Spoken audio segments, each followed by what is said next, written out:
Hi everyone, Toby Lodge here, bringing you my Fantasy EFL Game Week 5 preview. We've got a massive game week ahead, just a single game week, so business as usual, but still some massive decisions to be made. So without further ado, let's get into it. So before we dive into all of this week's action, let's have a quick recap of how Game Week 4 went. And to be honest, relatively pleased with how well we actually did. 61 points was the tally, which I think is a bit over the average.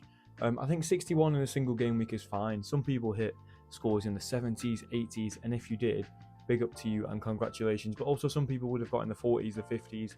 I think usually it's about standard to hit in the 50s, so I think that 60s is decent for a single game week. There were some really big scores this week, so a lot of people doing pretty well. But really happy in general with how it went. We actually had a massive swing as well, as I've highlighted on the left-hand side. We've gone up from about 8k to 5.7k, so moving on up. I'm confident that over the season, it's a marathon that we will end up towards the top end of the managers in the game. But we'll see. Still early days yet, so plenty of time to climb up those rankings. So not too fussed about the ranking at the minute, but it's good to see it moving up. But yeah, Cabia missing another penalty for the second week in a row. That was such a massive swing for me. Actually an 18-point swing because he was my captain. Got a -3 with that instead of the +6 that it would have been had it gone in. Obviously the shot on target makes it a little bit better because you're almost not losing as many points as if you just missed completely.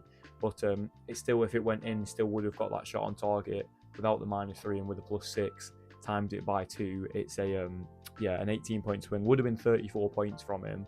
So it is what it is. At least he got a return and got a goal in there and a few shots on target. But in general, the team, Sanders is just unstoppable at the minute. Clara, pretty solid as well. I actually nearly did the vice captain trick. So if people don't know the vice captaincy trick, then I will explain it in a separate video if you want it. But so you can basically get rid of your goalkeeper if you've got a vice captain in an early kickoff game and just take the 2 times points for your vice captain and captain a keeper who's not going to play.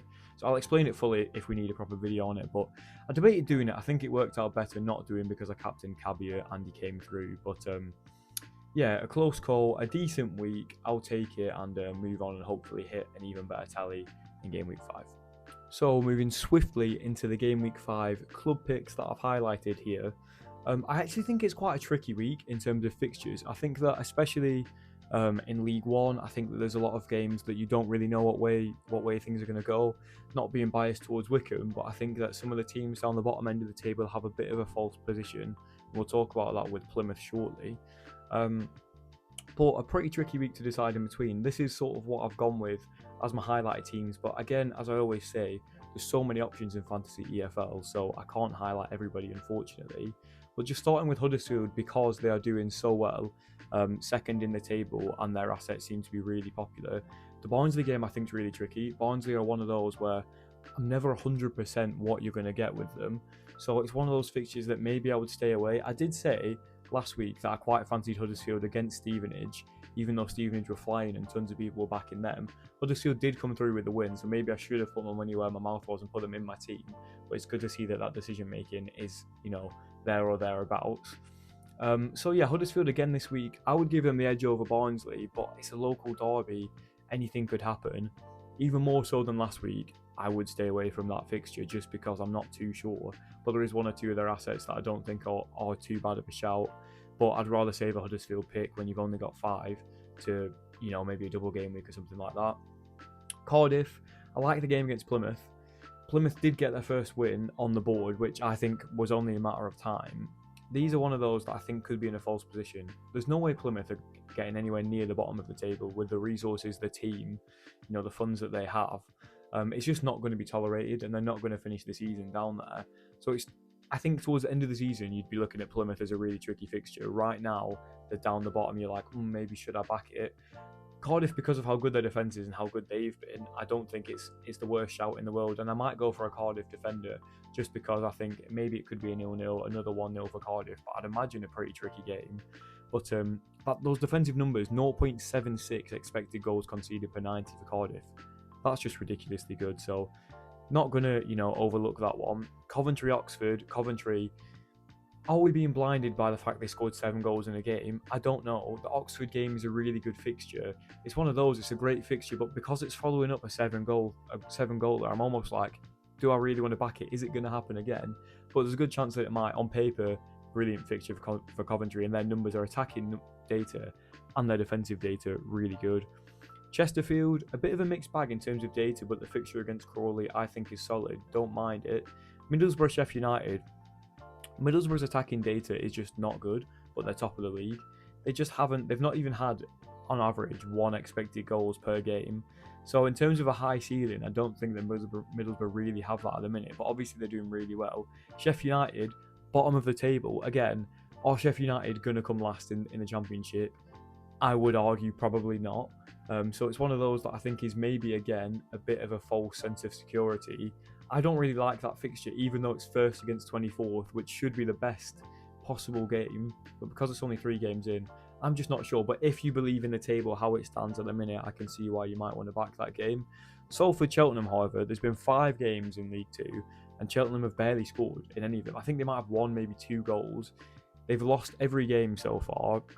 Salford, whose defensive data isn't very good at all, actually, but I still just think that because of how bad Cheltenham have been, I'm sort of going against what I've said with the Sheffield United game, but just the data is so bad for Cheltenham, even though it's not great for Salford. I still think that it's a decent shout, and Salford are a solid team. They're not amazing, but they're okay.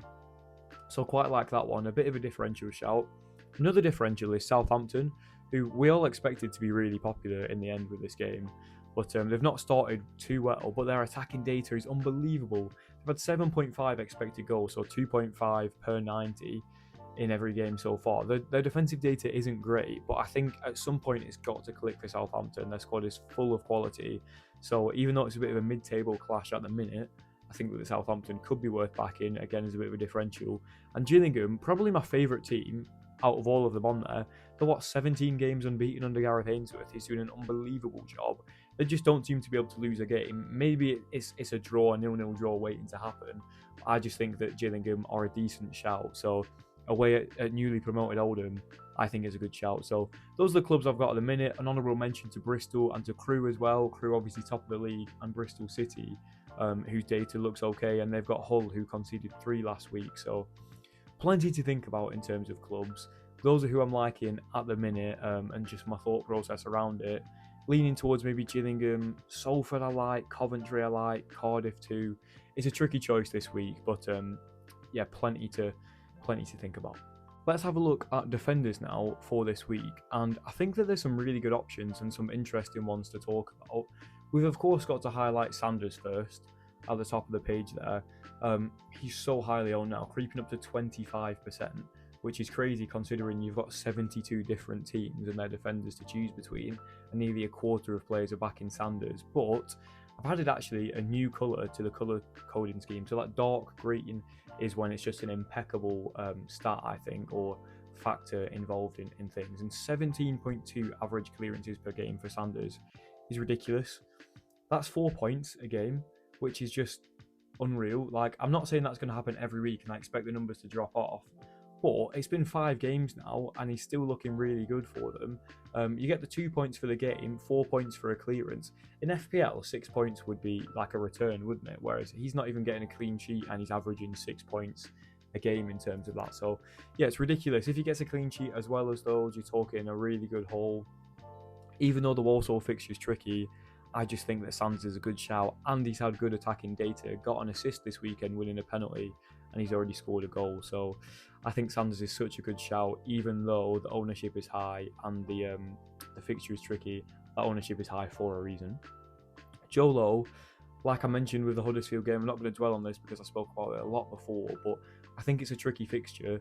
But with how good Joe Low's attacking threat is, his clearances, he's getting about a point for clearances a game, so it's okay. But the clean sheet's 4 out of 5 so far.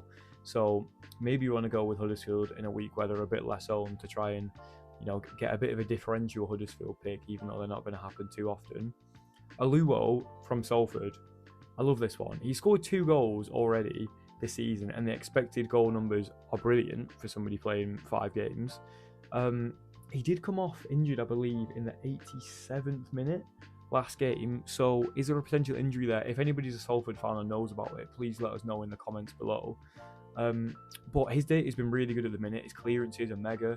The attacking data is good, and Cheltenham are barely scoring a goal. So quite fancy that one, even though Salford's defence hasn't been amazing in general. He's still been scoring well because of the goal threat, so I quite like the look of it. I don't think that he's going to score 2 goals every 5 games, but you never know, it's possible. Dimitriou, always solid. I don't need to talk about him for too long because we know Dimitriou now. He's such a solid asset. Swindon fixture isn't amazing, but Crewe, they could get a clean sheet against anyone. If you're just not sure on who you want in terms of a defender, just stick Dimitriou in and he'll get you a few points. He gets a lot of clearances. His attacking data has been good as well. I think he had quite a big chance this weekend that he didn't score, but as I've always said with him, he used to score tons of goals in the past, so never mind a Dimitriou pick whatsoever. Dunkley, the fixture's brilliant for him for Chesterfield against Crawley, who are really struggling. His clearance data is unbelievable. Not much attacking threat, even though he scored a goal already this season in terms of the expected numbers anyway, but still like Dunkley as a pick. McCrory, I think this is where we're getting into real differential territory, but his attacking data is brilliant. 0.22 expected goal involvements per 90. He's already got a goal and an assist and a clean sheet on the board this season. Hull, who lost 3-0 to Blackburn this weekend. Bristol City playing at home, like that as a shout. And then I've gone for Bagan from the Cardiff assets. I could have put any of their defenders in really, because I'm not too sure who's gonna play, and just swap them out if they're not going to. But I've put Bagan in because I really like the attacking data. He's such a differential, 0.1%, but he's got 0.19 expected goal involvements per 90, which is all assist data, I'm pretty sure.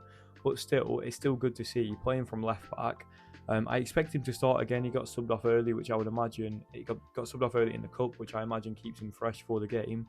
But if Perry NG is to start or Chambers is to start, I don't mind either of those two as well. But a bit of a differential. His average points has been skewed a bit because he had an early sub with a yellow card in one game, which avoided a clean sheet. But still like the Bagan pick. And then honourable mentions to Alan from Wickham.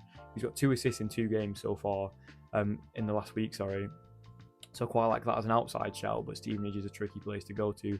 And then Mackenzie from Gillingham, they've been so solid at the back.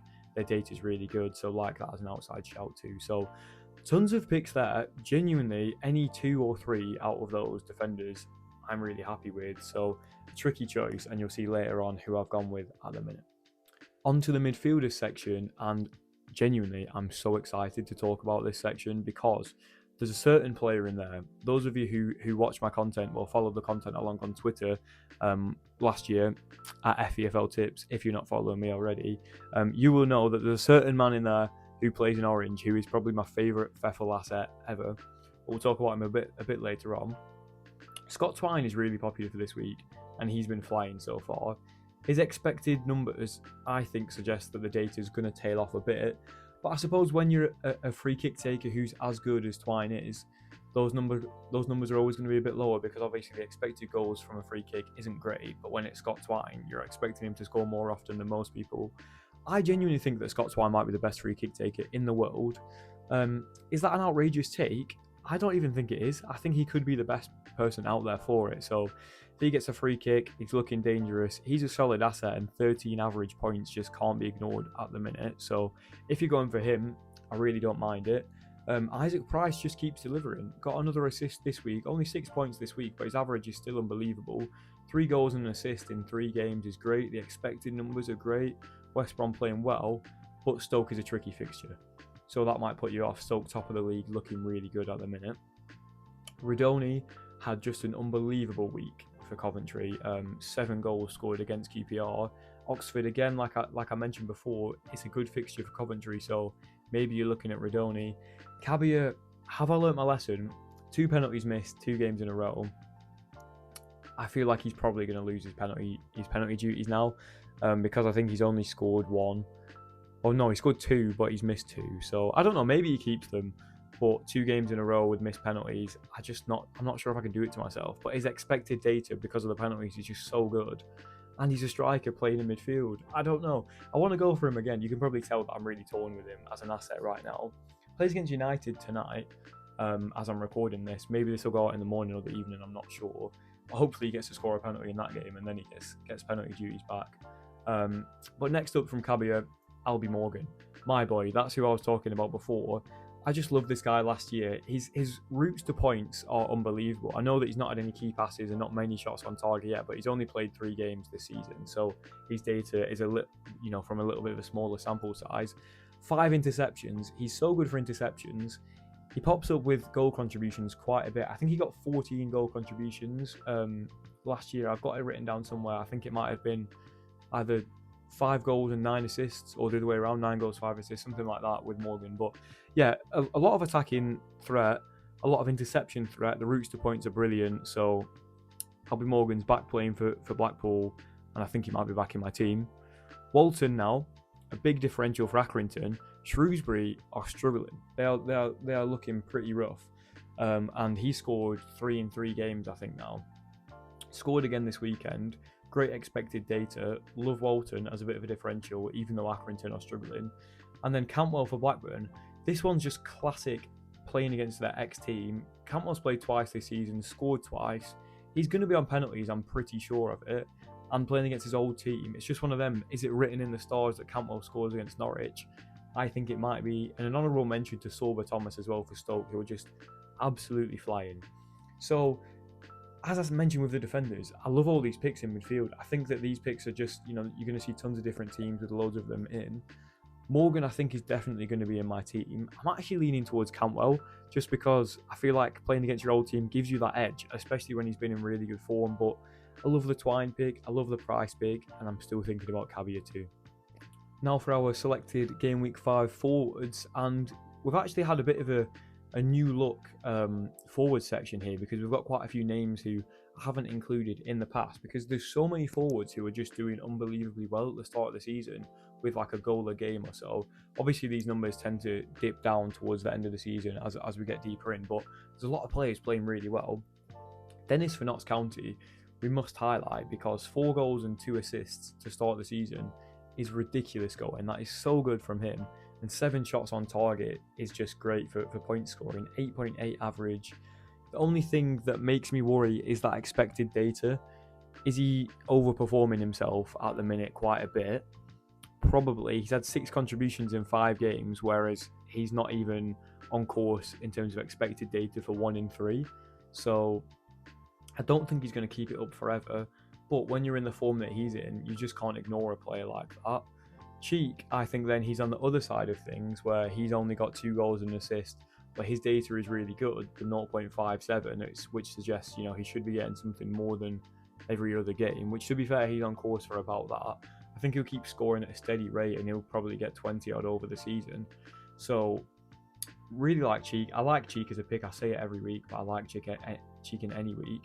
I like Cheek in any week. Wow, that rhymes. We should make a song about that. But yeah, Sargent. Anyway, that's distracting me. That was so good. But anyway, Sargent against Blackburn. Had him in last week myself. I really like him as a pick. His data is really good as well, and he scored 3 in 3 so far. And his key passes and shots on target for only 3 games with four key passes, 4 shots on target are really good. So, like the Sargent pick, think that's great. Patterson as well. Really like that as a pick for MK. Just again, he's been so involved. He's scoring so often at the minute, and he's getting involved with the assists as well. Patterson, really like, even though the Walsall fixture is a bit tricky, if you're going for him, I'm not going to complain whatsoever. But maybe there's players that I prefer this week, including Haji Wright, who's the next one that we're talking about. That expected data is unbelievable. 0.93 expected goal involvements per 90. He scored 3 in 3, plenty of shots on target. Obviously, the QPR game hampers things a bit, but his expected data wasn't astronomical in that game. He's just been at a steady rate, and he scored in the cup as well. He's on penalties. So, love the right pick. Patrick, who's doing really well as well for Tranmere. So, him going up against Dennis, who's going to come out on top in that fixture. He's been so involved as well. Tons of key passes, tons of shots on target. His data's a bit better than Dennis, and I would probably lean towards Patrick over Dennis for this week, but I don't think there's much in between them both. If you want a bit of a differential, don't think that's too bad of a shout. And then Morris for Derby as well. He's got 3 in 3. I'm not sure about him, because he's only had 3 shots on target, so I think again, he's probably overperforming how you'd expect. But the expected data is decent. Obviously, the average is going to be very good, but the fixture against Ipswich, I'm really expecting Ipswich to turn it on at some point, and really improved. So I would probably avoid Morris, but I think he's definitely worth a mention, as well as Ivanovic, who's playing against Wrexham, whose defensive data has been awful. Not scored yet this season in the league, Ivanovic, but I think it could be a decent fixture for him. And Osmajic, I would have put him in this in the actual table, but he came off with an injury, only played 10 minutes in the cup. So if he's to be fit and if he's starting, love Osmajic as an option. If not, obviously you've got to avoid him. But there's tons of different forward options, loads of players in form. My favourites, probably I'm looking at Cheek, Sargent and Wright, but I like Patrick as well. So yeah, lots to think about there. And again, I don't think any of them are bad assets whatsoever. So yeah, a really tricky decision in terms of forwards this week. As I always say, the data that I include in these videos, I'm hoping just sort of helps out your decision making. I'm not going to tell people what to do, pick this player, but just give some of my favourite options and talk through my decision making in the hope that it might help you out with just alerting you as to who might be a good option this week. So fingers crossed it's been helpful. Came 151st last year, so I think I'm in a decent position to talk about it. Obviously there's tons of swings in fantasy EFL, so the ranks can fluctuate week on week, but hopefully we'll move up again this week. But onto my team selection anyway. This is how I'm looking at the minute, but again, I feel a little bit unsettled because I don't know. I'm not 100% confident in this side. I like to tend to double up, triple up on certain teams, because I think that often, you really reap the rewards of them. But I think the fixtures are just really tricky to decide on certain players this week. I've gone for Morris from Gillingham in net against Oldham, and I've gone for a Gillingham team pick because I'm quite confident in them this week, just because they've not lost a game. If I then curse it after they've run 17 games unbeaten and they lose this week, then I am just clearly a jinx. Bagan I've gone for from Cardiff, but again, if Perry and G starts, because he played in the cup, then I might end up backing him. Sanders I've got at captaincy at the minute, which, as I spoke about earlier, his clearances are just so good. He's got decent attacking threat. I just don't want to go against him, even if the Walsall fixture is pretty tricky. But we've got the vice captaincy on Oluwo, who plays in the early kickoff on Friday night. I'm pretty confident about going with him, and I think he's probably nailed to remain in my team as long as he starts that game if he didn't pick up an injury. Again, I hope that this isn't going to age really badly and that he did, that he is fine and that he didn't come off injured the other day, but there's a chance that might happen. Cantwell and Morgan in midfield. Cantwell just a bit of a gut feeling one, and Morgan last year just did so well for me. Now that he's back starting every week, I just really I feel like he's a safe 6 or 7 points and maybe the chance of something even bigger. But we'll see how my first week with my boy back in the team goes this week. My favourite fantasy EFL asset ever is definitely Morgan. Had you right up front, coming off the back of such a good week, a good fixture. It is away from home, so I don't know. If I was to swap him out, I'd probably go for Cheek. So a little bit 50-50 on that, but maybe leaning towards right a little bit at the minute. Salford is a team pick as well. Again, the early kickoff ones, I'm just never too sure about going for. I'd rather have like a Saturday 3 p.m. because if it fails early doors, then you just feel like your weekend's ruined already. But yeah, that's where I'm at the minute. McCrory I really like the look of, as well as Twine from Bristol City. So if I end up with a Bristol City asset, don't be too surprised.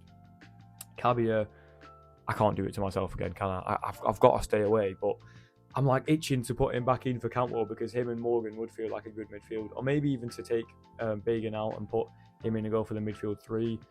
Undecided. I think 3-2-1 and 2-3-1 are actually pretty even, but you've obviously got a bigger ceiling with the three in midfield. So that's where we're thinking at the minute with the team. But again, will I change it? Not sure, maybe. And obviously no chips are being used this week because it's only a single game week. So that's where we're at with the team, but a little bit up in the air, and things will definitely change. Well, will probably change before the deadline.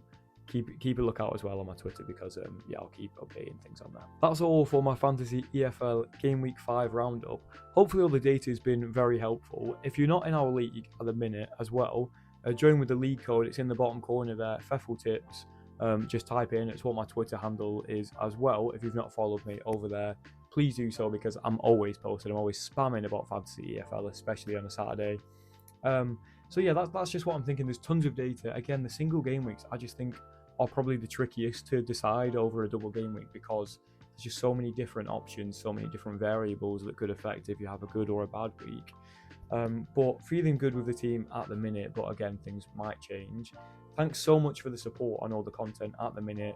Starting this channel is just such a big passion of mine, and I'm hoping to bring more fantasy EFL content, but more football content and sort of real life football content too.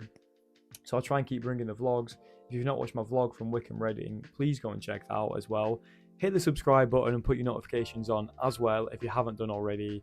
Hit the like button too, it helps me out so much to push the content out there. So thanks everyone for all the support. Again, if you want to message me or speak to me about the different picks, what you're thinking at the minute, feel free to put a comment down or message me on Twitter as well. I always try and get back to everybody just to have a quick chat about the game because it's so fun seeing where everybody else is at. So yeah, that's it for Game Week 5 anyway. I wish everybody the best of luck. Thanks as always for tuning in. You're all absolute legends and hope that we have a smashing week. Best of luck everyone.